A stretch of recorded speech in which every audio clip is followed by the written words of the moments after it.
Hi అండి. Welcome to Daksha vlogs. ఏంటి దోసలు అనుకుంటున్నారా? గోధుమ పిండితో బెల్లం దోసలండి. చాలా బాగుంటుంది. ఒక బౌల్ తీసుకుని దాంట్లో సరిపడినంత బెల్లం తీసుకొని కొంచెం వాటర్ పోసుకొని బెల్లాన్ని కరిగించుకోవాలండి. ఎందుకంటే ఇసుక అలాంటిది ఏమీ లేకుండా వడగట్టుకోవడానికి బెల్లాన్ని కరిగించుకొని పక్కన పెట్టుకోవాలండి. నేనైతే ఒక కప్పు గోధుమ పిండి తీసుకున్నాను. దాంట్లో సరిపడినంత సాల్ట్ వేసుకొని కరిగిన బెల్లం పాకాన్ని కొంచెం కొంచెంగా వేసుకుంటూ ఉండలు లేకుండా కలుపుకోవాలండి. కొంచెం కొంచెంగా వేసుకొని కలుపుకోవాలండి. లేకపోతే కనుక ముద్దగా అయిపోతుంది. చూస్తున్నారుగా చక్కగా ఇలా కొంచెం కొంచెంగా వేసుకొని దోస బ్యాటర్ ఎలా ఉంటుందో అలా కలుపుకోవాలండి. దోసలు ఏ విధంగా వేసుకుంటే ఆ విధంగా కలుపుకుంటే సరిపోతుందని మనం వేసుకునే దాన్ని బట్టి కలుపుకొని దీంట్లో కొంచెం సోడా ఉప్పు వేసుకోవాలండి. ఈ దోసలు అనేవి కొంచెం క్రిస్పీగా కావాలంటే కనుక కొంచెం బియ్య పిండి యాడ్ చేసుకోండి. లేకపోతే కనుక చక్కగా మెత్తగా దూదిలా వస్తాయండి. పిల్లలు స్కూల్ నుంచి రాగానే చక్కగా ఇలా వేడి వేడిగా వేసి పెడితే చక్కగా తింటారండి.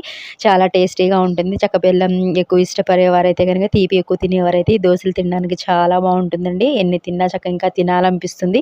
చూస్తున్నారు కదండి చక్కగా వేగిపోయినాయి కదా! ఇలా వన్ బై వన్ ఒక్కొక్కటి వేసుకుని చక్కగా సర్వ్ చేసుకోవడమేనండి. మేము కొత్తగా ఛానల్ పెట్టాం. మీకు నచ్చితే గనక ప్లీజ్ సబ్స్క్రైబ్ చేయండి.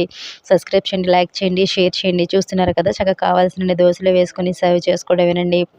ఎంతో బాగా వస్తాయండి. కొంచెం వేగిన తర్వాతే మనం దోస అనేది తిప్పుకోవాలండి. లేతే దోస రాదండి. బెల్లంతో వేస్తున్నాం కాబట్టి దోస అనేది కొంచెం పేనానికి అతుక్కొని ఉంటుంది. కొంచెం వేగితే కనుక చక్కగా వచ్చేస్తాయండి దోసలనేవి. చూస్తున్నారు కదండీ చక్కగా వచ్చేసినాయి కదా! అంతేనండి, సర్వ్ చేసుకోవడమే. ఎంతో టేస్టీగా ఉండే బెల్లం గోధుమ పిండి దోసలండి. ప్లీజ్ లైక్ చేయండి, షేర్ చేయండి, సబ్స్క్రైబ్ చేయండి. చూస్తున్నారు ఎంతో మెత్తగా దూదిలా ఉన్నాయి కదండీ. క్రిస్పీగా కావాలంటే కొంచెం బియ్య పిండి యాడ్ చేసుకొని వేసుకోండి. చక్కగా క్రిస్పీగా కూడా వస్తాయి. మీకు నచ్చితే ప్లీజ్ లైక్ చేయండి, సబ్స్క్రైబ్ చేయండి. Thank you for watching.